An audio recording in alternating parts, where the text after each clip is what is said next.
ਸਤਿ ਸ਼੍ਰੀ ਅਕਾਲ ਜੀ। ਤੁਸੀਂ ਪ੍ਰਾਈਮ ਏਸ਼ੀਆ ਟੈਲੀਵਿਜ਼ਨ ਦੇਖ ਰਹੇ ਹੋ। ਦੋਸਤੋ ਮੈਂ ਹਾਂ ਸਵਰਨ ਸਿੰਘ ਟਹਿਣਾ ਤੇ ਹਰ ਰੋਜ਼ ਦੀ ਤਰ੍ਹਾਂ ਹੀ ਪ੍ਰੋਗਰਾਮ ਖਬਰ ਦੀ ਖਬਰ ਲੈ ਕੇ ਹਾਜ਼ਰ ਹਾਂ।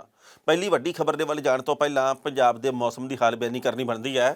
ਲੰਘੇ ਕੱਲ੍ਹ ਪੰਜਾਬ ਦੇ ਵਿੱਚ ਬੇਹੱਦ ਧੁੰਦ ਪਈ ਹੈ। ਇੰਨੀ ਠੰਡ ਸੀ ਵੀ ਜਿਹੜੀ ਸ਼ਬਦਾਂ ਦੇ ਰਾਹੀਂ ਬਿਆਨ ਕਰਨੀ ਔਖੀ ਹੈ। ਪੰਜਾਬ ਦੇ ਵਿੱਚ 3 ਮੌਤਾਂ ਲੰਘੇ ਕੱਲ੍ਹ ਠੰਡ ਦੇ ਕਰਕੇ ਹੋਈਆਂ। ਇੱਕ ਬਠਿੰਡੇ ਵੱਲ, ਇੱਕ ਹੁਸ਼ਿਆਰਪੁਰ ਦੇ ਵੱਲ ਤੇ ਇੱਕ ਲੁਧਿਆਣੇ ਵੱਲ ਹੋਣ ਦੀ ਖਬਰ ਪ੍ਰਾਪਤ ਹੋਈ ਹੈ।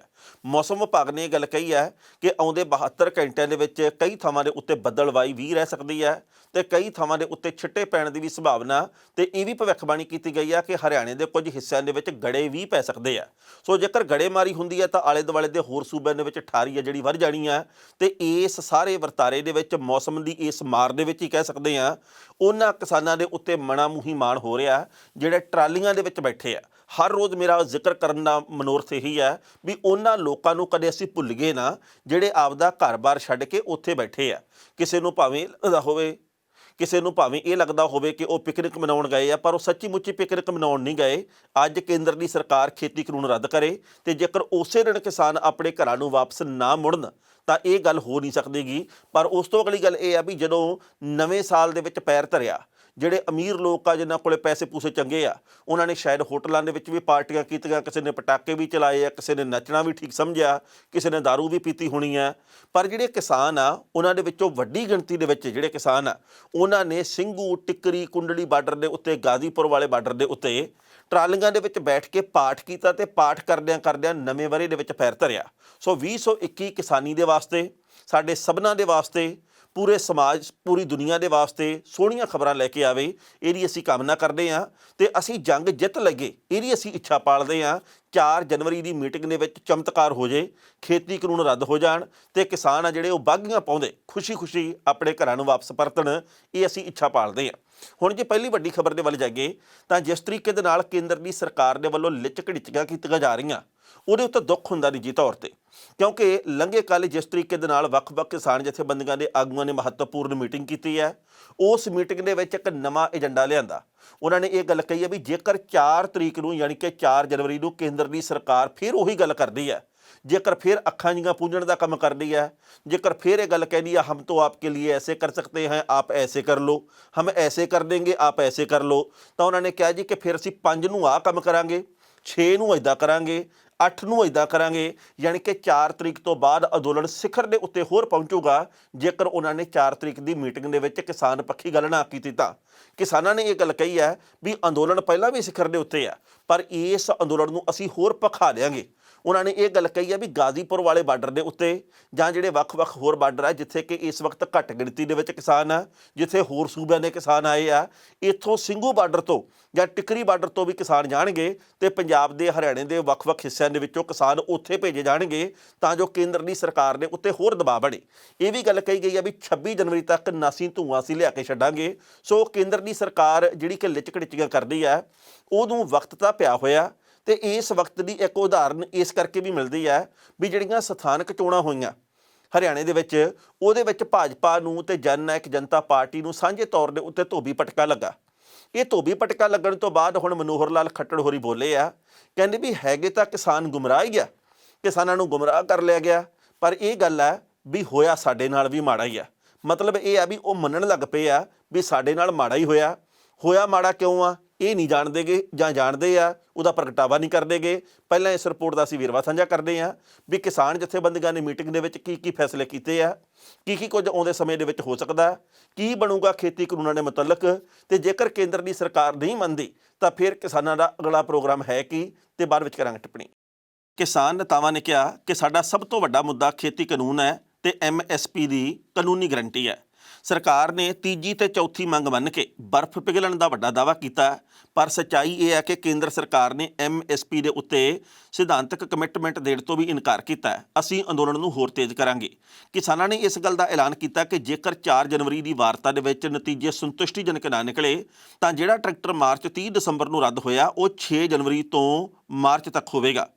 ਉਸ ਤੋਂ ਬਾਅਦ ਕਿਸਾਨ ਰਾਜਸਥਾਨ ਦੇ ਸ਼ਾਹਜਹਾਂਪੁਰ ਬਾਰਡਰ ਤੋਂ ਅਗਲੇ ਹਫ਼ਤੇ ਅੱਗੇ ਵਧਣਗੇ। 6 ਜਨਵਰੀ ਤੋਂ 20 ਜਨਵਰੀ ਦੇ ਵਿੱਚ ਪੂਰੇ ਦੇਸ਼ ਦੇ ਵਿੱਚ ਕਿਸਾਨ ਜਨ ਜਾਗਰਤੀ ਅਭਿਆਨ ਲਿਆਉਣਗੇ। 23 ਜਨਵਰੀ ਨੂੰ ਸੁਭਾਸ਼ ਚੰਦਰ ਬੋਸ ਦੀ ਜਯੰਤੀ ਨੂੰ ਕਿਸਾਨਾਂ ਵੱਲੋਂ ਵਿਸ਼ੇਸ਼ ਚੇਤਨਾ ਦਿਵਸ ਦਾ ਆਯੋਜਨ ਹੋਵੇਗਾ। ਅੰਬਾਨੀ ਤੇ ਅਡਾਨੀ ਦੇ ਉਤਪਾਦਾਂ ਦਾ ਬਾਈਕਾਟ ਜਾਰੀ ਰਹੇਗਾ। ਬੀਜੇਪੀ ਨੇਤਾਵਾਂ ਦੇ ਖਿਲਾਫ ਦੇਸ਼ ਭਰ ਦੇ ਵਿੱਚ ਪਾਰਟੀ ਛੱਡੋ ਅਭਿਆਨ ਚਲਾਵਾਂਗੇ। ਪੰਜਾਬ ਤੇ ਹਰਿਆਣੇ ਦੇ ਟੋਲ ਅੱਗੇ ਤੋਂ ਵੀ ਫ੍ਰੀ ਰਹਿਣਗੇ। ਉਹਨਾਂ ਨੇ ਕਿਹਾ ਕਿ ਕਿਸਾਨਾਂ ਨੂੰ ਸਰਕਾਰ ਹਲਕੇ ਦੇ ਵਿੱਚ ਲੈ ਰਹੀ ਹੈ। ਨੌਜਵਾਨ ਕਿਸਾਨ ਸੰਜਮ ਖੋ ਰਹੇ ਨੇ। ਸਰਕਾਰ ਇਸ ਧਰਨੇ ਨੂੰ ਸ਼ਾਹੀਨ ਬਾਗ ਬਣਾਉਣ ਦੀ ਕੋਸ਼ਿਸ਼ ਕਰ ਰਹੀ ਹੈ। ਉਹਨਾਂ ਨੇ ਕਿਹਾ ਕਿ ਸਰਕਾਰ ਵੱਡੀ ਕਾਮਯਾਬੀ ਦਾ ਦਾਅਵਾ ਕਰ ਰਹੀ ਹੈ, ਪਰ ਅਜੇ ਪੂਛ ਨਿਕਲੀ ਆ, ਹਾਥੀ ਹਾਲੇ ਤੱਕ ਬਾਕੀ ਹੈ। ਕਿਸਾਨ ਨੇਤਾ ਗੁੱਸੇ ਦੇ ਵਿੱਚ ਦਿਖਾਈ ਦੇ ਰਹੇ ਨੇ। ਸਰਕਾਰ ਖੇਤੀ ਕਾਨੂੰਨਾਂ ਦੇ ਉੱਤੇ MSP ਦੇ ਉੱਤੇ ਟਸ ਤੋਂ ਮਸ ਨਹੀਂ ਹੋਈ। ਕਿਸਾਨ ਨੇਤਾਵਾਂ ਨੇ ਕਿਹਾ ਕਿ ਉਹ ਹਰਿਆਣੇ ਦੇ ਮਾਲ ਤੇ ਪੈਟਰੋਲ ਪੰਪ ਬੰਦ ਕਰਵਾਉਣਗੇ। ਬੀਜੇਪੀ ਤੇ JJP ਦੇ ਵਿਧਾਇਕਾਂ ਤੇ ਸੰਸਦ ਮੈਂਬਰਾਂ ਦਾ ਪਿੰਡ-ਪਿੰਡ ਦੇ ਵਿੱਚ ਵਿਰੋਧ ਹੋਵੇਗਾ। ਇਹ ਵਿਰੋਧ ਉਦੋਂ ਤੱਕ ਹੋਵੇਗਾ ਜਦੋਂ ਤੱਕ ਹਰਿਆਣੇ ਵਿੱਚ ਇਹਨਾਂ ਦੋਹਾਂ ਦੀ ਸਾਂਝੀ ਸਰਕਾਰ ਡਿੱਗ ਨਹੀਂ ਜਾਂਦੀ। ਉਹਨਾਂ ਕਿਹਾ ਕਿ ਸਰਕਾਰ ਸੁਣ ਲਵੇ, ਕਿਸਾਨ ਪੂਛ ਲੈ ਕੇ ਨਹੀਂ ਜਾਣਗੇ ਤੇ ਸਾਡਾ ਹਾਥੀ ਹੈ ਤੇ 3 ਖੇਤੀ ਕਾਨੂੰਨ ਜੇਕਰ ਉਹ ਰੱਦ ਨਹੀਂ ਹੁੰਦੇ ਤਾਂ ਅਸੀਂ ਵਾਪਸ ਨਹੀਂ ਦਿੱਲੀ ਤੋਂ ਜਾਵਾਂਗੇ, ਤੇ ਜੇਕਰ 3 ਖੇਤੀ ਕਾਨੂੰਨ ਸਰਕਾਰ ਦੇ ਵੱਲੋਂ ਵਾਪਸ ਕਰ ਲਏ ਜਾਂਦੇ ਆ ਤਾਂ ਅਸੀਂ ਵਾਪਸ ਉਸੇ ਦਿਨ ਆਪੋ ਆਪਣੇ ਨਗਰ ਖੇੜੇ ਨੂੰ ਚਲੇ ਜਾਵਾਂਗੇ। ਇਸ ਖਬਰ ਦੇ ਉੱਤੇ ਟਿੱਪਣੀ ਕਰਨਾ ਦੋਸਤੋ, ਪਹਿਲੀ ਗੱਲ ਤਾਂ ਅਸੀਂ ਕਹਾਂਗੇ ਕਿਸਾਨ ਆਗੂਆਂ ਦਾ ਇਹ ਕਹਿਣਾ ਬਿਲਕੁਲ ਦਰੁਸਤ ਹੈ ਕਿ ਹਾਲੇ ਤੱਕ ਜਿਹੜੀ ਕੇਂਦਰ ਦੀ ਸਰਕਾਰ ਹੈ ਉਹ ਕਿਸਾਨਾਂ ਦੇ ਇਸ ਅੰਦੋਲਨ ਨੂੰ ਹਲਕੇ ਦੇ ਵਿੱਚ ਲੈ ਰਹੀ ਹੈ, ਪਰ ਇਹਨਾਂ ਨੂੰ ਇਹੀ ਹਲਕੇ ਦੇ ਵਿੱਚ ਲੈਣ ਦੀ ਅਦਾ ਮਹਿੰਗੀ ਪੈਣੀ ਹੈ। ਇਹ ਗੱਲ ਪੱਥਰ ਤੇ ਲਕੀਰ ਵਰਗੀ ਹੈ। ਕਿਸਾਨਾਂ ਨੇ ਵੀ ਇਹ ਗੱਲ ਕਹੀ ਹੈ। ਉਹ ਕਹਿੰਦੇ ਵੀ ਇਹ ਗੱਲ ਪੱਕੀ ਹੈ ਵੀ ਅਸੀਂ ਪਿੱਛੇ ਨਹੀਂ ਹਟਣਾ। ਉਹਨਾਂ ਨੇ ਇਹ ਵੀ ਗੱਲ ਕਹੀ ਹੈ ਵੀ ਜੇਕਰ ਕਿਸੇ ਦੇ ਮਨ ਦੇ ਵਿੱਚ ਸ਼ੱਕ ਹੋਵੇ ਵੀ ਪਤਾ ਨਹੀਂ ਜੀ 4 ਤਰੀਕ ਨੂੰ ਇਹ ਕਹਿਣਗੇ ਚਲੋ ਜਿੰਨਾ ਕੁਝ ਮਿਲਦਾ ਆਪਾਂ ਓਨਾ ਹੀ ਕਰ ਲੈਂਦੇ ਆ, ਇੱਦਾਂ ਨਹੀਂ ਹੋਊਗਾ। ਸਾਡੇ 50 ਦੇ ਕਰੀਬ ਸਾਥੀ ਆ ਜਿਹੜੇ ਇਸ ਵਕਤ ਤੱਕ ਸ਼ਹੀਦ ਹੋਏ ਆ, ਅਸੀਂ ਬਿਲਕੁਲ ਪੈਰ ਪਿੱਛੇ ਨਹੀਂ ਖਿੱਚਾਂਗੇ। ਅਸੀਂ ਉਹਨਾਂ ਨੂੰ ਸ਼ਰਧਾ ਦੇ ਫੁੱਲ ਜਿੱਤ ਦੇ ਰੂਪ ਦੇ ਵਿੱਚ ਭੇਟ ਕਰਾਂਗੇ ਵੀ ਜੇਕਰ ਸਾਨੂੰ ਜਿੱਤ ਨਸੀਬ ਹੋ ਜਾਂਦੀ ਹੈ, ਜੇਕਰ ਅਸੀਂ ਜਿੱਤ ਕੇ ਘਰਾਂ ਨੂੰ ਵਾਪਸ ਜਾਂਦੇ ਆ ਤਾਂ ਅਸੀਂ ਸਮਝਾਂਗੇ ਕਿ ਕਿਸਾਨਾਂ ਨੂੰ ਸ਼ਰਧਾ ਦੇ ਫੁੱਲ ਭੇਟ ਹੋ ਗਏ ਜਿਹੜੇ ਕਿ ਇਸ ਅੰਦੋਲਨ ਦੇ ਵਿੱਚ ਮੌਤ ਦੀ ਬੁੱਕਲ ਦੇ ਵਿੱਚ ਚਲੇ ਗਏ ਆ। ਉਸ ਤੋਂ ਅਗਲੀ ਗੱਲ ਇਹ ਹੈ ਵੀ ਹਰ ਰੋਜ਼ ਕਿਸਾਨਾਂ ਦੀ ਮੌਤ ਦੀ ਖਬਰ ਆਉਂਦੀ ਹੈ। ਹਰ ਬੰਦਾ ਝੰਜੋੜਿਆ ਜਾਂਦਾ। ਦੁਨੀਆ ਭਰ ਦੇ ਕਿਸੇ ਵੀ ਕੋਨੇ ਦੇ ਵਿੱਚ ਬੈਠਾ ਹੋਵੇ ਵਿਅਕਤੀ, ਉਹ ਭਾਵੇਂ ਸਿੱਧੇ ਤੇ ਅਸਿੱਧੇ ਤਰੀਕੇ ਨਾਲ ਪੰਜਾਬ ਜਾਂ ਦੇਸ਼ ਦੇ ਹੋਰ ਹਿੱਸੇ ਨਾਲ ਸੰਬੰਧ ਨਾ ਰੱਖਦਾ ਹੋਵੇ, ਪਰ ਫਿਰ ਵੀ ਉਹ ਬੈਠਾ ਨਾ ਇਸ ਗੱਲੋਂ ਅੰਦਰੋਂ ਅੰਦਰ ਰਿੱਝਦਾ ਕਿ ਸਾਡੀ ਕੇਂਦਰ ਦੀ ਸਰਕਾਰ, ਭਾਰਤ ਦੀ ਸਰਕਾਰ ਦੇ ਵੱਲੋਂ ਕੀਤਾ ਕੀ ਕੁਝ ਜਾ ਰਿਹਾ। ਸੋ ਇਸ ਕਰਕੇ ਆਉਂਦੇ ਸਮੇਂ ਦੇ ਵਿੱਚ ਕਿਸਾਨ ਅੰਦੋਲਨ ਬਹੁਤ ਵੱਡੇ ਪੱਧਰ ਦੇ ਉੱਤੇ ਪ੍ਰਚੰਡ ਹੋਣਾ। ਕੇਂਦਰ ਦੀ ਸਰਕਾਰ ਨੂੰ ਇਹ ਗਲਤੀ ਬਿਲਕੁਲ ਨਹੀਂ ਕਰਨੀ ਚਾਹੀਦੀ ਕਿ ਸ਼ਾਹੀਨ ਬਾਗ ਵਾਂਗੂ ਹੀ ਇਸ ਮੁੱਦੇ ਨੂੰ, ਇਸ ਅੰਦੋਲਨ ਨੂੰ ਲਟਕਾ ਦਿੱਤਾ ਜਾਵੇ। ਸ਼ਾਹੀਨ ਬਾਗ ਦੇ ਅੰਦੋਲਨ ਦੇ ਵਿੱਚ ਤੇ ਇਸ ਅੰਦੋਲਨ ਦੇ ਵਿੱਚ ਜ਼ਮੀਨ ਅਸਮਾਨ ਦਾ ਅੰਤਰ ਹੈ। ਸ਼ਾਹੀਨ ਬਾਗ ਦੇ ਵਿੱਚ ਬੈਠੇ ਹੋਏ ਲੋਕ ਆ ਜਿਹੜੇ ਅੰਦੋਲਨਕਾਰੀ ਸੀ, ਜਿਹੜੇ ਉਹਨਾਂ ਨੂੰ ਬਦਨਾਮ ਕਰਨ ਦੇ ਲਈ ਚਾਲਾਂ ਚੱਲੀਆਂ ਗਈਆਂ ਤੇ ਕੁਝ ਹੱਦ ਤੱਕ ਉਹ ਚਾਲਾਂ ਕਾਮਯਾਬ ਵੀ ਹੋਈਆਂ। ਇਸੇ ਕਰਕੇ ਉਹ ਅੰਦੋਲਨ ਬੇਸਿੱਟਾ ਰਿਹਾ। ਪਰ ਇੱਥੇ ਕਿਸਾਨਾਂ ਦੀ ਦੂਰਦ੍ਰਿਸ਼ਟੀ ਹੈ। ਕਿਸਾਨਾਂ ਨੇ ਕੱਲੀ ਗੱਲ ਦੇ ਉੱਤੇ ਤਿੱਖੀ ਨਜ਼ਰ ਰੱਖੀ ਹੋਈ ਹੈ ਵੀ ਕਿਤੇ ਕੋਈ ਗਲਤ ਅਨਸਰ ਨਾ ਵਿੱਚ ਵੜ ਜੇ, ਕਿਤੇ ਕੋਈ ਮੰਚ ਦੇ ਉੱਤੇ ਆ ਕੇ ਗਲਤ ਗੱਲ ਨਾ ਬੋਲ ਜੇ। ਇਸ ਵਕਤ ਕਿਸਾਨਾਂ ਦਾ ਇੱਕ ਇੰਨਾ ਵੱਡਾ ਪ੍ਰਭਾਵ ਵੀ ਹੈ ਤੇ ਕਿਸਾਨਾਂ ਦੀ ਇੰਨੀ ਖੁੱਲੀ ਸੋਚ ਵੀ ਹੈ ਵੀ ਕਿਸੇ ਆਗੂ ਨੂੰ ਕਹਿਣ ਦੀ ਕੁਝ ਲੋੜ ਹੀ ਨਹੀਂ ਪੈਂਦੀ। ਕੋਈ ਕਿਸਾਨ ਆਗੂ ਬੋਲੇ ਨਾ ਬੋਲੇ, ਜਿਹਦੇ ਉੱਤੇ ਦੋਸ਼ ਮੜੇ ਗਏ ਹੁੰਦੇ ਆ ਉਹ ਕੁਝ ਬੋਲੇ ਨਾ ਬੋਲੇ, ਕਿਸਾਨ ਹੀ ਬੋਲ ਪੈਂਦੇ ਆ। ਖਾਲਸਾ ਏਡ ਨੂੰ ਬਦਨਾਮ ਕਰਨ ਦੀ ਕੋਸ਼ਿਸ਼ ਕੀਤੀ ਅੱਤਵਾਦੀ ਕਹਿ ਕੇ, ਤੇ ਨਾਲ ਦੀ ਨਾਲ ਲੋਕਾਂ ਨੇ ਜਿਹੜਾ ਸਨਮਾਨ ਦਿੱਤਾ ZTV ਨੂੰ, ਤੇ ਉਹਦੇ ਬਾਬਤ ਮੇਰਾ ਖਿਆਲ ਲੰਮਾ ਸਮਾਂ ਚੇਤੇ ਰੱਖਣਗੇ। ਤੇ ਬਹੁਤ ਸਾਰੇ ਲੋਕਾਂ ਦੇ ਵੱਲੋਂ ਜਿਹੜੇ ਕਿ ਆਪਣੀ ਇਸ਼ਤਿਹਾਰਬਾਜ਼ੀ ਕਰਦੇ ਇਸ ਚੈਨਲ ਦੇ ਉੱਤੇ, ਉਹਨਾਂ ਨੇ ਇਹ ਗੱਲ ਕਹੀ ਹੈ ਜੀ ਕਿ ਅਸੀਂ ਹੁਣ ਆਪਣੇ ਹੱਥ ਘੁੱਟ ਰਹੇ ਹਾਂ, ਅਸੀਂ ਹੁਣ ਪੈਰ ਪਿਛਾਂਹ ਨੂੰ ਕਰ ਰਹੇ ਹਾਂ। ਜੇਕਰ ਇਹ ਇੰਨੀ ਵੱਡੀ ਸਹੀ ਤਰੀਕੇ ਨਾਲ ਕੰਮ ਕਰਦੀ ਸੰਸਥਾ ਨੂੰ ਬਦਨਾਮ ਕਰ ਸਕਦੇ ਆ ਤਾਂ ਅਸੀਂ ਇਹਨਾਂ ਨੂੰ ਕੋਈ ਵੀ ਪੈਸਾ ਨਹੀਂ ਦੇਣਾ। ਅਸੀਂ ਆਪਣੇ ਇਸ਼ਤਿਹਾਰ ਇਹਨਾਂ ਨੂੰ ਬੰਦ ਕਰ ਰਹੇ ਹਾਂ। ਸੋ ਲੋਕ ਆ ਜਿਹੜੇ ਉਹ ਇੰਨੇ ਸੁਜੱਗ ਹੋ ਚੁੱਕੇ ਆ। ਸੋ ਜੇਕਰ ਆਉਂਦੇ ਸਮੇਂ ਦੇ ਵਿੱਚ ਕੇਂਦਰ ਦੀ ਸਰਕਾਰ ਹੋਰ ਟੈਸਟ ਕਰਨਾ ਚਾਹੂਗੀ ਤਾਂ ਇਸ ਅੰਦੋਲਨ ਨੇ ਹੋਰ ਭਖਣਾ। ਕੇਂਦਰ ਦੀ ਸਰਕਾਰ ਨੂੰ ਕੱਢ ਦੇ ਉੱਤੇ ਲਿਖਿਆ ਪੜ੍ਹ ਲੈਣਾ ਚਾਹੀਦਾ ਵੀ ਉਹਨਾਂ ਨੂੰ ਇੱਕ ਟ੍ਰੇਲਰ ਤਾਂ ਬਹੁਤ ਵੱਡਾ ਮਿਲ ਗਿਆ, ਕਿਉਂਕਿ ਹਰਿਆਣੇ ਦੇ ਵਿੱਚ ਜਿਹੜੀਆਂ ਚੋਣਾਂ ਹੋਈਆਂ ਹੁਣ ਇਹਦੇ ਵਿੱਚ ਧੋਬੀ ਪਟਕਾ ਲੱਗ ਗਿਆ। ਮੇਅਰ ਦੀਆਂ ਕੁਰਸੀਆਂ ਕਈ ਉਹਨਾਂ ਦੀਆਂ ਖਿਸਕ ਗਈਆਂ ਤੇ 1-2 ਬਚੀਆਂ ਉਹਨਾਂ ਦੀਆਂ, ਤੇ ਇਹਨੂੰ ਕੋਈ ਬਹੁਤੀ ਵੱਡੀ ਪ੍ਰਾਪਤੀ BJP ਖੁਦ ਹੀ ਨਹੀਂ ਮੰਨਦੀ। ਹੁਣ ਕੇਰਲ ਵਿਧਾਨ ਸਭਾ ਦੇ ਵਿੱਚ ਜਿਵੇਂ ਕਿ ਉੱਥੇ ਆਪਾਂ ਜਾਣਦੇ ਹਾਂ ਉਸ ਸੂਬੇ ਦੇ ਵਿੱਚ ਇੱਕੋ BJP ਦਾ ਵਿਧਾਇਕ ਆ, ਉਹਨੇ ਵੀ ਲੰਘੇ ਕੱਲ ਆਪਾਂ ਜਾਣਦੇ ਹਾਂ ਕਿ ਵਿਧਾਨ ਸਭਾ ਦੇ ਵਿੱਚ ਇਹ ਗੱਲ ਕਹਿਤੀ ਵੀ ਮੈਂ ਵੀ ਖੇਤੀ ਕਾਨੂੰਨ ਦੇ ਖਿਲਾਫ ਹਾਂ ਤੇ ਕਿਸਾਨਾਂ ਦੇ ਹੱਕ ਦੇ ਵਿੱਚ ਆ, ਇੱਦਾਂ ਨਹੀਂ ਹੋਣਾ ਚਾਹੀਦਾ। ਭਾਵੇਂ ਕਿ ਉਹਦੇ ਉੱਤੇ ਦਬਾਅ ਬਣਾ ਕੇ ਬਾਅਦ ਦੇ ਵਿੱਚ ਮੁਕਰਾ ਲਿਆ ਗਿਆ, ਪਰ ਇਹ ਤਾਂ ਗੱਲ ਸੱਚੀ, ਉਹਦੇ ਅੰਦਰੋਂ ਵਲਵਲਾ ਉੱਠਿਆ, ਉਹਦੇ ਅੰਦਰੋਂ ਸੱਚਾਈ ਨਿਕਲੀ ਹੈ, ਉਹਦੀ ਗੈਰਤ ਜਾਗੀ ਹੈ। ਭਾਵੇਂ ਜੋ ਮਰਜ਼ੀ ਬਾਅਦ ਦੇ ਵਿੱਚ ਕੀਤਾ, ਪਰ ਇਸ ਤਰੀਕੇ ਦਾ ਮਾਹੌਲ ਬਣ ਰਿਹਾ। ਆਉਂਦੇ ਸਮੇਂ ਦੇ ਵਿੱਚ ਮਾਹੌਲ ਬਹੁਤ ਭਖੂਗਾ। ਕਿਸਾਨਾਂ ਨੇ ਆਉਂਦੇ ਸਮੇਂ ਦੇ ਵਿੱਚ ਦਿੱਲੀ ਦਾ ਧੂੰਆਂ ਕੱਢ ਕੇ ਰੱਖ ਦੇਣਾ ਜੇਕਰ ਕੇਂਦਰ ਦੀ ਸਰਕਾਰ ਨੇ ਹੋਰ ਟਾਲ ਮਟੋਲ ਕੀਤੀ। ਕਿਸਾਨ ਇਹ ਗੱਲ ਕਹਿੰਦੇ ਵੀ ਇੱਕ ਦਿਨ ਦਾ ਅਸੀਂ ਹਿਸਾਬ ਲਵਾਂਗੇ। ਕਿਸਾਨ ਇਹ ਗੱਲ ਕਹਿੰਦੇ ਵੀ ਸਾਨੂੰ ਇੱਕ ਸਾਥੀ ਦੇ ਵਿਛੜ ਜਾਣ ਦਾ ਦੁੱਖ ਆ, ਸਾਨੂੰ ਪਤਾ ਜੀ ਕਿ ਅਸੀਂ ਘਰ-ਬਾਰ ਛੱਡ ਕੇ ਇੱਥੇ ਕਿਉਂ ਬੈਠੇ ਆ ਤੇ ਕਿਵੇਂ ਬੈਠੇ ਆ, ਇਸ ਕਰਕੇ ਭੁੱਲ ਜਾਣ ਵੀ ਅਸੀਂ ਪੋਲੇ ਪੈਰੀ ਮੰਨਾਂਗੇ ਵੀ ਅਸੀਂ ਆਪਣੀ ਹੱਕੀ ਮੰਗ ਮਨਵਾ ਕੇ ਫਿਰ ਜਾਵਾਂਗੇ, ਨਹੀਂ ਤਾਂ ਬੈਠੇ ਆ ਇਹਨਾਂ ਦੀ ਹਿੱਕ ਦੇ ਉੱਤੇ ਪੈਰ ਧਰ ਕੇ। ਪੰਜਾਬ ਦੇ ਵਿੱਚ ਬੀਜੇਪੀ ਦੇ ਵੱਖ-ਵੱਖ ਨੇਤਾਵਾਂ ਨੂੰ ਬਹੁਤ ਵੱਡੇ ਪੱਧਰ ਦੇ ਉੱਤੇ ਘੇਰਾ ਪੈ ਰਿਹਾ। ਇਹ ਕਿੰਨੇ ਵੱਡੇ ਪੱਧਰ ਦੇ ਉੱਤੇ ਘੇਰਾ ਪੈ ਰਿਹਾ, ਇਹਦੀ ਇੱਕ ਉਦਾਹਰਨ ਮਿਲ ਰਹੀ ਹੈ। ਹੁਸ਼ਿਆਰਪੁਰ ਦੇ ਵਿੱਚ ਬੀਜੇਪੀ ਦੇ ਇੱਕ ਨੇਤਾ ਦੇ ਘਰ ਦੇ ਵਿੱਚ ਗੋਹੇ ਦੀ ਟਰਾਲੀ ਸੁੱਟ ਦਿੱਤੀ ਗਈ ਹੈ। ਉਹ ਉਹੀ ਨੇਤਾ ਜਿਹਨੇ ਇਹ ਗੱਲ ਕਹੀ ਸੀ ਕਿ ਜਿਹੜੇ ਲੋਕ ਆ ਇਹ ਤਾਂ ਪਿਕਨਿਕ ਮਨਾਉਣ ਦੇ ਲਈ ਜਾਂਦੇ ਦਿੱਲੀ ਦੇ ਵੱਲ, ਇਹ ਕੋਈ ਕਿਸਾਨ ਕਸੂਨ ਨਹੀਂ ਹੈਗੇ। ਹੁਣ ਬੀਜੇਪੀ ਨੇ ਇਹ ਗੱਲ ਕਹੀ ਹੈ ਜੀ ਕਿ ਅਸੀਂ ਵੀ ਮੋੜਵਾਂ ਉੱਤਰ ਦੇਵਾਂਗੇ, ਸਾਡੇ ਨਾਲ ਧੱਕੇਸ਼ਾਹੀ ਕਰਵਾਈ ਜਾ ਰਹੀ ਹੈ। ਹਾਲਾਂਕਿ ਕਿਸਾਨਾਂ ਦੇ ਝੰਡੇ ਫੜੇ ਹੋਏ ਸੀ ਉਹਨਾਂ ਲੋਕਾਂ ਨੇ, ਜਿਨ੍ਹਾਂ ਨੇ ਟਰਾਲੀ ਗੋਹੇ ਦੀ ਲਾ ਦਿੱਤੀ ਉਹਨਾਂ ਦੇ ਘਰ ਦੇ ਵਿੱਚ, ਗੇਟ ਤੋਂ ਥੋੜ੍ਹਾ ਜਿਹਾ ਅੰਦਰ ਵੜ ਕੇ ਤੇ ਵਿਹੜੇ ਤੋਂ ਥੋੜ੍ਹਾ ਜਿਹਾ ਪਿੱਛੇ ਆ। ਤੇ ਪਰ ਕਿਸਾਨਾਂ ਨੇ ਇਹ ਗੱਲ ਕਹੀ ਹੈ ਜੀ ਕਿ ਅਸੀਂ ਸਹੀ ਕੰਮ ਕੀਤਾ। ਜਿਹੜੇ ਸਾਨੂੰ ਟਿਚਰਾਂ ਕਰਦੇ ਅੱਜ ਵੀ, ਜਿਹੜੇ ਵੀ ਬਿਆਨ ਗਲਤ ਦਾਗਦੇ ਆ, ਅਸੀਂ ਇਵੇਂ ਹੀ ਕਰਾਂਗੇ ਆਉਂਦੇ ਸਮੇਂ ਦੇ ਵਿੱਚ। ਪਰ ਤੀਕਸ਼ਣ ਸੂਦ ਹੋਰਾਂ ਨੇ ਗੱਲ ਕਹੀ ਹੈ ਵੀ ਇਹ ਜ਼ਿਆਦਤੀਆਂ ਅਸੀਂ ਬਰਦਾਸ਼ਤ ਨਹੀਂ ਕਰਨੀਆਂ। ਆਉਂਦੇ ਸਮੇਂ ਦੇ ਵਿੱਚ ਜੇਕਰ ਨਾ ਪੁਲਿਸ ਨੇ ਕੁਝ ਕੀਤਾ ਇਸ ਮੁਤਲਕ ਤਾਂ ਫਿਰ ਅਸੀਂ ਵੀ ਮੋੜਵਾਂ ਉੱਤਰ ਦੇਵਾਂਗੇ। ਸੋ ਪੰਜਾਬ ਦੇ ਵਿੱਚ ਜੇਕਰ ਮਾਹੌਲ ਖਰਾਬ ਹੁੰਦਾ, ਨੁਕਸਾਨ ਮਨੁੱਖ ਦਾ, ਨੁਕਸਾਨ ਪੰਜਾਬੀ ਦਾ ਹੋਣਾ, ਭਾਵੇਂ ਉਹ ਕਿਸੇ ਵੀ ਪਾਸੇ ਦਾ ਕੋਈ ਕਿਉਂ ਨਾ ਹੋਵੇ। ਪਰ ਇਸ ਵਕਤ ਕੇਂਦਰ ਦੀ ਸਰਕਾਰ ਤੱਕ ਵੀ ਸੁਨੇਹਾ ਨਹੀਂ ਪਹੁੰਚ ਰਿਹਾ। ਮੈਂ ਹੈਰਾਨ ਹਾਂ ਇਸ ਗੱਲ ਦੇ ਉੱਤੇ। ਪੰਜਾਬ ਦੇ ਬੀਜੇਪੀ ਦੇ ਨੇਤਾ ਇਹ ਤਾਂ ਗੱਲ ਪਹੁੰਚਾਉਂਦੇ ਹੀ ਹੋਣੇ ਹਾਈ ਕਮਾਨ ਤੱਕ ਵੀ ਭਾਈ ਸਾਡਾ ਆਹ ਹਾਲ ਹੋਇਆ ਪਿਆ, ਅਸੀਂ ਤਾਂ ਪਿਛਲੇ ਕਈ ਮਹੀਨਿਆਂ ਤੋਂ ਘਰਾਂ ਦੇ ਵਿੱਚੋਂ ਵੀ ਨਹੀਂ ਬਾਹਰ ਨਿਕਲਦੇ। ਇਸ ਹਿਸਾਬ ਦੇ ਨਾਲ ਆਉਂਦੇ ਸਮੇਂ ਦੇ ਵਿੱਚ ਨਗਰ ਨਿਗਮ ਦੀਆਂ ਚੋਣਾਂ ਕਿਵੇਂ ਲੜਾਂਗੇ, ਆਉਂਦੇ ਸਮੇਂ ਦੇ ਵਿੱਚ ਸਾਨੂੰ ਹੋਰ ਚੁਣੌਤੀਆਂ ਹੋਣਗੀਆਂ। ਪਰ ਕੇਂਦਰ ਦੀ ਸਰਕਾਰ ਸ਼ਾਇਦ ਪੰਜਾਬ ਦੇ ਨੇਤਾਵਾਂ ਦਾ ਪੱਖ ਵੀ ਨਹੀਂ ਸੁਣਦੀਗੀ। ਆਉਂਦੇ ਸਮੇਂ ਦੇ ਵਿੱਚ ਹੋਰ ਪਤਾ ਨਹੀਂ ਕੀ ਬਣੂਗਾ। ਪਹਿਲਾਂ ਇਸ ਰਿਪੋਰਟ ਦਾ ਵੇਰਵਾ ਜਿਹੜੀ ਕਿ ਹੁਸ਼ਿਆਰਪੁਰ ਤੋਂ ਸਾਨੂੰ ਪ੍ਰਾਪਤ ਹੋਈ ਹੈ ਤੇ ਬਾਅਦ ਵਿੱਚ ਕਰਾਂਗੇ ਟਿੱਪਣੀ। ਖੇਤੀ ਕਾਨੂੰਨਾਂ ਦੇ ਖਿਲਾਫ ਦਿੱਲੀ ਦੀ ਸਰਹੱਦ ਦੇ ਉੱਤੇ ਸੰਘਰਸ਼ ਕਰ ਰਹੇ ਕਿਸਾਨਾਂ ਨੂੰ ਲੈ ਕੇ ਕੀਤੀ ਗਈ ਟਿੱਪਣੀ ਦੇ ਰੋਸ ਵਜੋਂ ਆਏ ਕੁਝ ਨੌਜਵਾਨਾਂ ਵੱਲੋਂ ਸਾਬਕਾ ਕੈਬਨਿਟ ਮੰਤਰੀ ਤੀਕਸ਼ਣ ਸੂਦ ਦੇ ਘਰ ਦੇ ਵਿੱਚ ਗੋਹੇ ਦੀ ਟਰਾਲੀ ਸੁੱਟ ਕੇ ਆਪਣਾ ਰੋਸ ਜ਼ਾਹਰ ਕੀਤਾ ਗਿਆ। ਜਾਣਕਾਰੀ ਦੇ ਮੁਤਾਬਕ ਕੁਝ ਨੌਜਵਾਨ ਹੱਥ ਦੇ ਵਿੱਚ ਝੰਡੀਆਂ ਫੜ ਕੇ ਉਹਨਾਂ ਦੀ ਕੋਠੀ ਪਹੁੰਚੇ ਤੇ ਇੱਕ ਟਰਾਲੀ ਦੇ ਵਿੱਚੋਂ ਗੋਹਾ ਲਾ ਦਿੱਤਾ। ਫਿਰ ਘਰ ਦੇ ਵਿੱਚ ਗੋਹਾ ਸੁੱਟ ਕੇ ਭਾਜਪਾ ਆਗੂ ਤੀਕਸ਼ਣ ਸੂਦ ਦੇ ਖਿਲਾਫ ਜੰਮ ਕੇ ਨਾਅਰੇਬਾਜ਼ੀ ਕੀਤੀ ਗਈ। ਜ਼ਿਕਰਯੋਗ ਹੈ ਕਿ ਪਿਛਲੇ ਦਿਨੀਂ ਸਾਬਕਾ ਕੈਬਨਿਟ ਮੰਤਰੀ ਤੀਕਸ਼ਣ ਸੂਦ ਦੇ ਵੱਲੋਂ ਬਿਆਨ ਦਿੱਤਾ ਗਿਆ ਸੀ ਕਿ ਸੰਘਰਸ਼ ਦੇ ਵਿੱਚ ਜੋ ਵੀ ਲੋਕ ਉੱਥੇ ਜਾ ਰਹੇ ਨੇ ਉਹ ਪਿਕਨਿਕ ਮਨਾ ਰਹੇ ਨੇ, ਜਿਸ ਕਰਕੇ ਕਿਸਾਨਾਂ ਵਿੱਚ ਭਾਰੀ ਰੋਸ ਪਾਇਆ ਜਾ ਰਿਹਾ ਸੀ। ਭਾਜਪਾ ਵਰਕਰਾਂ ਨੂੰ ਪਤਾ ਲੱਗਦੇ ਹੀ ਉਹਨਾਂ ਨੇ ਸਾਬਕਾ ਮੰਤਰੀ ਦੇ ਘਰ ਦੇ ਮੂਹਰੇ ਧਰਨਾ ਲਾ ਦਿੱਤਾ ਤੇ ਪੁਲਿਸ ਪ੍ਰਸ਼ਾਸਨ ਦੇ ਖਿਲਾਫ ਆਪਣਾ ਰੋਸ ਪ੍ਰਗਟਾਇਆ। ਇੱਥੇ ਵੀ ਦੱਸਣਾ ਬਣਦਾ ਹੈ ਕਿ ਤੀਕਸ਼ਣ ਸੂਦ ਨੇ ਕਿਹਾ ਕਿ ਪੁਲਿਸ ਦੇ ਵੱਲੋਂ ਸਹੀ ਤਰੀਕੇ ਨਾਲ ਨਹੀਂ ਕਾਰਵਾਈ ਉਹਨਾਂ ਲੋਕਾਂ ਦੇ ਉੱਤੇ ਕੀਤੀ ਜਾ ਰਹੀ ਜਿਹੜੇ ਕਿ ਇਸ ਵਕਤ ਕਿਸਾਨੀ ਦੇ ਭੇਸ ਦੇ ਵਿੱਚ ਗੁੰਡਾਗਰਦੀ ਕਰ ਰਹੇ ਨੇ। ਉਹਨਾਂ ਨੇ ਕਿਹਾ ਕਿ ਕਿਸਾਨ ਤਾਂ ਆਪਣਾ ਅੰਦੋਲਨ ਸ਼ਾਂਤਮਈ ਕਰ ਰਹੇ ਨੇ, ਪਰ ਇਹ ਗੁੰਡੇ ਨੇ, ਇਹ ਭੇਜੇ ਹੋਏ ਨੇ, ਇਹਨਾਂ ਦੇ ਖਿਲਾਫ ਪੁਲਿਸ ਦੇ ਵੱਲੋਂ ਜਿੰਨਾ ਚਿਰ ਨਹੀਂ ਕਾਰਵਾਈ ਕੀਤੀ ਜਾਂਦੀ ਬੀਜੇਪੀ ਦੇ ਆਗੂ ਵੀ ਚੈਨ ਨਾਲ ਨਹੀਂ ਬੈਠਣਗੇ। ਇਸ ਖਬਰ ਦੇ ਉੱਤੇ ਟਿੱਪਣੀ ਕਰਦੇ ਹਾਂ ਦੋਸਤੋ। ਪਹਿਲੀ ਗੱਲ ਤਾਂ ਅਸੀਂ ਕਹਾਂਗੇ ਬੀਜੇਪੀ ਦੇ ਨੇਤਾਵਾਂ ਦੇ ਪ੍ਰਤੀ ਪੰਜਾਬ ਦੇ ਵਿੱਚ ਗੁੱਸਾ ਕਿੰਨਾ ਫੁੱਟਿਆ ਹੋਇਆ, ਇਹਦੇ ਬਾਬਤ ਹਰ ਰੋਜ਼ ਕੋਈ ਨਾ ਕੋਈ ਉਦਾਹਰਨ ਮਿਲਦੀ ਹੈ। ਕਦੇ ਬਠਿੰਡੇ ਦੇ ਵਿੱਚ ਉਦਾਹਰਨ ਮਿਲਦੀ ਹੈ ਜਿੱਥੇ ਬੀਜੇਪੀ ਦੇ ਜਿਹੜੇ ਸਮਰਥਕ ਆ ਉਹਨਾਂ ਨੂੰ ਕੰਧਾਂ ਟਪਾਈਆਂ ਕਿਸਾਨਾਂ ਨੇ।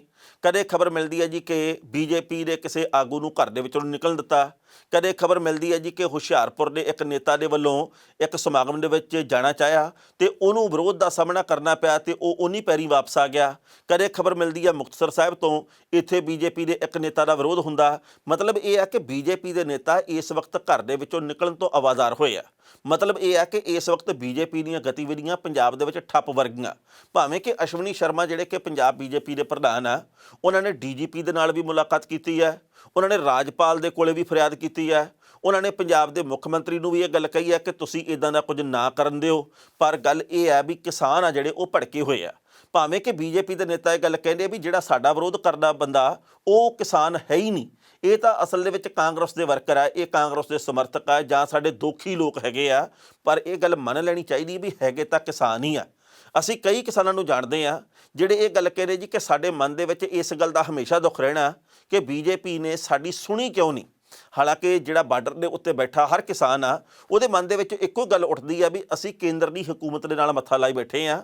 ਕਿਸੇ ਵੀ ਸੂਬੇ ਦੇ ਵਿੱਚ ਭਾਜਪਾ ਦੀ ਇਕਾਈ ਕੋਈ ਵੀ ਆ, ਅਸੀਂ ਉਹਦਾ ਵਿਰੋਧ ਇਸ ਕਰਕੇ ਕਰਦੇ ਵੀ ਇਹ ਸੁਨੇਹਾ ਉਹਨਾਂ ਤੱਕ ਪਹੁੰਚੇ।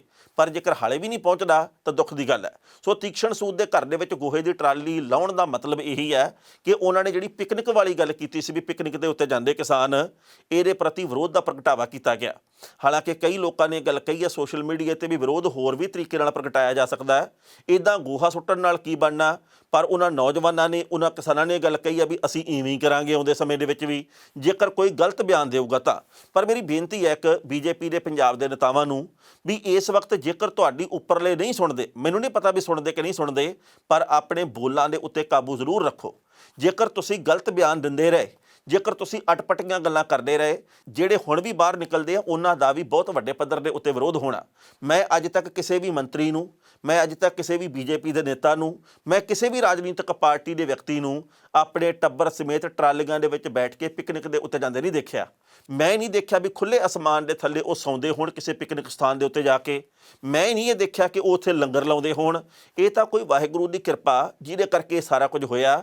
ਮੈਂ ਕੱਲ੍ਹ ਵੀ ਗੱਲ ਕੀਤੀ ਸੀ, ਬਲਵੀਰ ਸਿੰਘ ਰਾਜੇਵਾਲ ਹੋਰਾਂ ਨੇ ਕਿਹਾ ਮੈਂ ਜ਼ਿੰਦਗੀ ਦੇ ਵਿੱਚ ਬਹੁਤ ਸਾਰੇ ਘੋਲ ਲੜੇ ਆ, ਮੈਂ ਬਹੁਤ ਕੁਝ ਅੱਜ ਤੱਕ ਕੀਤਾ, ਬਹੁਤ ਸਾਰੇ ਅੰਦੋਲਨਾਂ ਦੇ ਵਿੱਚ ਸਫਲ ਹੋਏ ਆ, ਕਈਆਂ ਦੇ ਵਿੱਚ ਅਸਫਲ ਵੀ ਹੋਏ ਆ, ਪਰ ਮੈਂ ਜ਼ਿੰਦਗੀ ਦੇ ਵਿੱਚ ਇਹੋ ਜਿਹਾ ਅੰਦੋਲਨ ਨਹੀਂ ਸੀ ਦੇਖਿਆ ਜਿੱਥੇ ਆਪੇ ਹੀ ਸਾਰਾ ਕੁਝ ਹੋ ਰਿਹਾ, ਜਿਹਨੂੰ ਪੂਰੀ ਦੁਨੀਆ ਦੀ ਸਪੋਰਟ ਹੈ, ਜਿੱਥੇ ਕੇਂਦਰ ਦੀ ਹਕੂਮਤ ਆ ਜਿਹੜੀ ਅੰਦਰੋਂ ਲਗਾਤਾਰ ਕੰਬੀ ਜਾਂਦੀ ਹੈ। ਪਰ ਉਹਨਾਂ ਨੇ ਇਹ ਗੱਲ ਕਹੀ ਹੈ ਜੀ ਕਿ ਅਸੀਂ ਇਸ ਵਕਤ ਸੰਜਮ ਦੇ ਨਾਲ ਵੀ ਚੱਲਣਾ, ਅਸੀਂ ਸ਼ਾਂਤੀ ਨਾਲ ਵੀ ਚੱਲਣਾ। ਕੁਝ ਕੁ ਗਲਤ ਅਨਸਰ ਇਸ ਅੰਦੋਲਨ ਦੇ ਵਿੱਚ ਵਾੜੇ ਗਏ ਹੋ ਸਕਦੇ ਆ, ਆਪਾਂ ਉਹਨਾਂ ਦੇ ਉੱਤੇ ਨਿਗਾਹ ਰੱਖਣੀ ਆ, ਬਦਨਾਮੀ ਨਹੀਂ ਖੱਟਣੀ, ਇੱਜ਼ਤ ਖੱਟਣੀ ਆ, ਇਹ ਦੱਸਣਾ ਵੀ ਅਸੀਂ ਪਿਆਰ ਦੇ ਨਾਲ ਕਿਵੇਂ ਜੰਗ ਜਿੱਤ ਲੈਂਦੇ ਆ। ਇਸ ਕਰਕੇ ਬੀਜੇਪੀ ਦੇ ਆਗੂ ਵੀ ਸੋਚਣ ਵੀ ਅਸੀਂ ਪਿਆਰ ਦੇ ਨਾਲ ਹੀ ਉਹਨਾਂ ਦਾ ਸਾਰਾ ਕੁਝ ਕਰ ਦੇਣਾ। ਅਸੀਂ ਕੋਈ ਡਾਂਗਾ ਲੈ ਕੇ ਨਹੀਂ ਆਏ, ਭਾਵੇਂ ਸਾਨੂੰ ਵੱਖਵਾਦੀ ਕਹੋ, ਭਾਵੇਂ ਅੱਤਵਾਦੀ ਕਹੋ, ਭਾਵੇਂ ਖਾਲਿਸਤਾਨੀ ਕਹੋ, ਭਾਵੇਂ ਨਕਸਲੀ ਕਹੋ, ਭਾਵੇਂ ਮਾਓਵਾਦੀ ਕਹੋ, ਅਸੀਂ ਜੰਗ ਜਿੱਤਣ ਦੇ ਵਾਸਤੇ ਜਿਹੜੀ ਗੱਲੋਂ ਆਏ ਆ ਤੇ ਜਿਹੜੇ ਰੂਪ ਦੇ ਵਿੱਚ ਆਏ ਆ ਤੁਹਾਨੂੰ ਦਿਸ ਰਿਹਾ। ਕਿਸੇ ਨੂੰ ਬਦਨਾਮ ਕਰਨ ਦੇ ਨਾਲੋਂ, ਗਲਤ ਟਿੱਪਣੀ ਕਰਨ ਦੇ ਨਾਲੋਂ ਸਵੈ ਚਿੰਤਨ ਕਰੋ ਵੀ ਤੁਸੀਂ 6.5 ਸਾਲਾਂ ਦੇ ਵਿੱਚ ਕੀ ਕੀ ਕੀਤਾ। ਜਿਵੇਂ ਮੈਂ ਪਹਿਲੀ ਖਬਰ ਦੇ ਵਿੱਚ ਕਿਹਾ ਵੀ ਇਸ ਵਕਤ ਬੀਜੇਪੀ ਦੇ ਨੇਤਾਵਾਂ ਨੂੰ ਤੋਲ ਕੇ ਬੋਲਣਾ ਚਾਹੀਦਾ, ਪਰ ਉਹ ਬੋਲਦੇ ਨਹੀਂ, ਜਿਹਦੇ ਕਰਕੇ ਦੂਰ ਰੱਸੀ ਨਤੀਜੇ ਬਹੁਤੇ ਚੰਗੇ ਨਹੀਂ ਨਿਕਲਣੇ।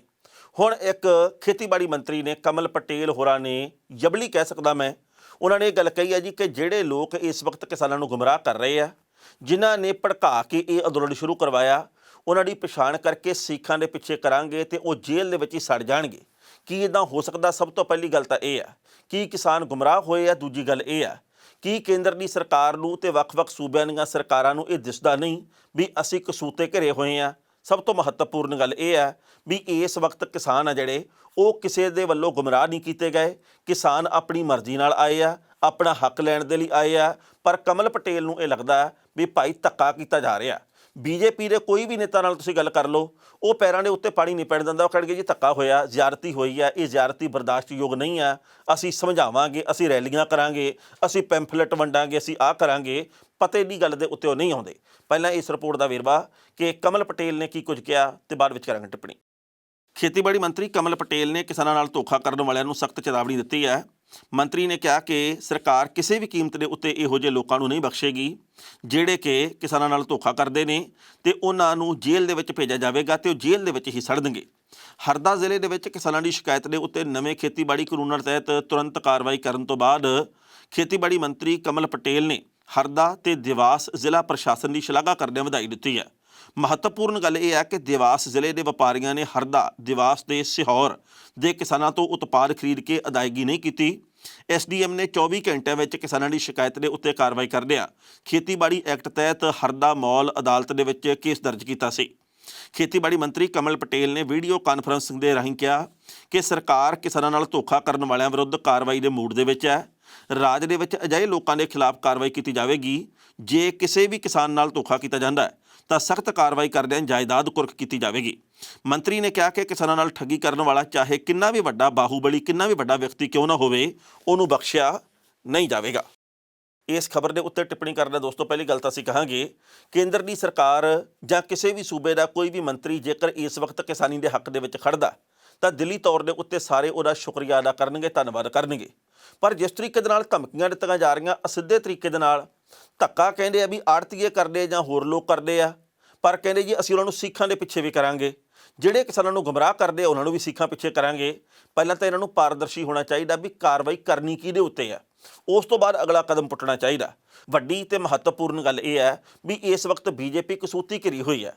ਬੀਜੇਪੀ ਦੇ ਜਿਹੜੇ ਥਿੰਕ ਟੈਂਕ ਮੰਨੇ ਜਾਂਦੇ ਆ ਉਹ ਵੀ ਇਸ ਵਕਤ ਇਹ ਗੱਲ ਕਹਿੰਦੇ ਆ ਕਿ ਸਾਡੀ ਹੁਣ ਪੇਸ਼ ਨਹੀਂ ਚੱਲਦੀ। ਜਿਸ ਤਰੀਕੇ ਦੇ ਨਾਲ ਅਸੀਂ ਕੱਲ੍ਹ ਦੀ ਖਬਰ ਦੇ ਵਿੱਚ ਵੀ ਗੱਲ ਕੀਤੀ ਸੀ ਵੀ ਕੇਂਦਰ ਦੇ ਮੰਤਰੀ ਵਾਰ-ਵਾਰ ਹਰ ਮੀਟਿੰਗ ਦੇ ਵਿੱਚ ਇਹ ਗੱਲ ਕਹਿੰਦੇ ਵੀ ਕੋਈ ਨਾ ਕੋਈ ਅਲਟਰਨੇਟ ਦੱਸ ਦਿਓ ਸਾਨੂੰ, ਆਪਾਂ ਉਵੇਂ ਕੰਮ ਕਰ ਲੈਂਦੇ ਆ, ਸਾਡੀ ਵੀ ਇੱਜ਼ਤ ਬਚ ਜੇ, ਤੁਹਾਡਾ ਵੀ ਜਿਹੜਾ ਸਨਮਾਨ ਰਵੇ, ਕੋਈ ਸਾਨੂੰ ਇਹੋ ਜਿਹਾ ਵਿਚਕਾਰਲਾ ਰਾਹ ਕੱਢ ਦਿਓ। ਪਰ ਉਹ ਇਹ ਗੱਲ ਕਹਿੰਦੇ ਕਿਸਾਨ ਆਗੂ ਕਿ ਨਹੀਂ, ਤੁਹਾਡੇ ਕੋਲੇ ਥਿੰਕ ਟੈਂਕ ਹੈਗੇ ਆ, ਤੁਸੀਂ ਉਹਨਾਂ ਦੇ ਕੋਲੋਂ ਸਾਰੀ ਰਾਏ ਲਓ। ਸਲਾਹਕਾਰ ਜਿਹੜੇ ਤੁਹਾਨੂੰ ਪੁੱਠੀਆਂ ਸਿੱਧੀਆਂ ਰਾਏ ਦਿੰਦੇ ਆ, ਤੁਸੀਂ ਉਹਨਾਂ ਦੇ ਕੋਲੋਂ ਰਾਏ ਲਓ। ਇਸ ਕਰਕੇ ਜ਼ਰੂਰਤ ਇਸ ਗੱਲ ਦੀ ਆ ਕਿ ਆਪਾਂ ਠਰਮੇ ਦੇ ਨਾਲ ਚੱਲਣਾ। ਬਹੁਤ ਸਾਰੇ ਥਾਵਾਂ ਤੋਂ ਇਹ ਖਬਰ ਆਉਂਦੀ ਹੈ ਵੀ ਕਿਸਾਨ ਜਿਹੜੇ ਨੌਜਵਾਨ ਕਿਸਾਨ ਨੇ ਉਹ ਥੋੜ੍ਹੇ ਜਿਹੀ ਭੜਕਾਹਟ ਦੇ ਵਿੱਚ ਆ, ਉਹ ਥੋੜ੍ਹੇ ਜਿਹੇ ਤੱਤੇ ਭਾਰੇ ਵੀ ਹੁੰਦੇ ਆ। ਅਸੀਂ ਭਾਵਨਾ ਦਾ ਸਤਿਕਾਰ ਕਰਦੇ ਵੀ 37 ਰਨ ਹੋ ਗਏ ਆ, ਨਤੀਜਾ ਨਿਕਲਿਆ ਨਹੀਂ। ਪਰ ਗੱਲ ਇਹ ਹੈ ਵੀ ਜਿਵੇਂ ਡਾਕਟਰ ਦਰਸ਼ਨਪਾਲ ਨੇ ਕਿਹਾ ਕਿ ਬਹੁਤ ਵੱਡੀਆਂ ਕ੍ਰਾਂਤੀਆਂ ਲਿਆਉਣ ਦੇ ਲਈ ਕਾਫੀ ਸਮਾਂ ਲੱਗ ਵੀ ਜਾਂਦਾ ਤੇ ਆਪਾਂ ਥੋੜ੍ਹਾ ਸਮਾਂ ਹੋਰ ਦੇਖਣਾ। ਹਾਲੇ 4 ਤਰੀਕ ਦੀ ਮੀਟਿੰਗ ਆ ਜਿਹੜੀ, ਉਹਦੇ ਵਿੱਚ ਰੂਪਰੇਖਾ ਤੈਅ ਹੋਊਗੀ ਵੀ ਕੀ ਉਹਦੇ ਵਿੱਚੋਂ ਨਤੀਜਾ ਨਿਕਲਦਾ। ਉਸ ਤੋਂ ਬਾਅਦ ਜਿਹੜੀ ਵੀ ਰੂਪਰੇਖਾ ਤੈਅ ਹੁੰਦੀ ਆ ਉਹਦੇ ਆਧਾਰ ਦੇ ਉੱਤੇ ਦਿੱਲੀ ਨੂੰ ਇੱਕ ਇਹੋ ਜਿਹਾ ਘੇਰਾ ਪੈਣਾ ਤੇ ਵੱਖ-ਵੱਖ ਸੂਬਿਆਂ ਦੇ ਵਿੱਚ ਬੀਜੇਪੀ ਦੀ ਸਰਕਾਰ ਜਿੱਥੇ-ਜਿੱਥੇ ਹੈਗੀ ਆ ਉਹਨੂੰ ਹਿਲਾਉਣਾ ਕਿ ਉਹ ਚੇਤੇ ਰੱਖਣ ਕਿ ਭਵਿੱਖ ਦੇ ਵਿੱਚ ਕਿਸਾਨਾਂ ਦੇ ਨਾਲ ਜਾਂ ਲੋਕ ਪੱਖੀ ਗੱਲ ਕਰਨ ਤੋਂ ਬਿਨਾਂ ਜਿਹੜਾ ਪੰਗਾ ਲਵਾਂਗੇ ਉਹਦੇ ਨਤੀਜੇ ਚੰਗੇ ਨਹੀਂ ਨਿਕਲਣਗੇ। ਸੋ 4 ਤਰੀਕ ਦੀ ਸਾਨੂੰ ਉਡੀਕ ਕਰਨੀ ਚਾਹੀਦੀ ਹੈ। ਜੇ ਨਤੀਜੇ ਚੰਗੇ ਨਿਕਲੇ ਆਉਂਦੇ ਆ, ਕਿਸਾਨ ਪੱਖੀ ਨਿਕਲੇ ਆਉਂਦੇ ਆ ਤਾਂ ਬੜੀ ਸੁਲੱਖਣੀ ਗੱਲ ਹੋਊਗੀ। ਨਹੀਂ ਤਾਂ ਫਿਰ ਜਿਹੜੀਆਂ ਗੰਢਾਂ ਬੀਜੇਪੀ ਨੇ ਹੱਥ ਨਾਲ ਦਿੱਤੀਆਂ ਇਹਨਾਂ ਨੂੰ ਖੁਦ ਹੀ ਮੂੰਹ ਨਾਲ ਖੋਲ੍ਹਣੀਆਂ ਪੈਣਗੀਆਂ ਤੇ ਸ਼ਾਇਦ ਇਹ ਪਿੱਚ ਕੇ ਇੰਨੀਆਂ ਚੁੱਕੀਆਂ ਹੋਣਗੀਆਂ ਇਹ ਗੰਢਾਂ ਇਹਨਾਂ ਦੇ ਕੋਲੋਂ ਖੁੱਲ੍ਹਣ ਵੀ ਨਾ। ਸੋ ਕਿਸਾਨ ਮਜ਼ਦੂਰ ਏਕਤਾ ਜ਼ਿੰਦਾਬਾਦ ਸੀ, ਹੈ ਤੇ ਰਵੇ, ਇਹਦੀ ਅਸੀਂ ਕਾਮਨਾ ਕਰਦੇ ਹਾਂ। ਖਬਰਾਂ ਦੋਸਤੋ ਕਈ ਹੋਰ ਵੀ ਸਨ ਪਰ ਜੋ ਵਕਤ ਦੀ ਘਾਟ ਰੁਕਣ ਦਾ ਇਸ਼ਾਰਾ ਕਰ ਰਹੀ ਹੈ। ਕੱਲ੍ਹ ਨੂੰ ਇਸੇ ਵੇਲੇ ਖਬਰ ਲੈ ਕੇ ਫਿਰ ਹਾਜ਼ਰ ਹੋਵਾਂਗੇ। ਉਦੋਂ ਤੱਕ ਲਈ ਆਗਿਆ ਦਿਓ। ਬਹੁਤ ਬਹੁਤ ਮਿਹਰਬਾਨੀ।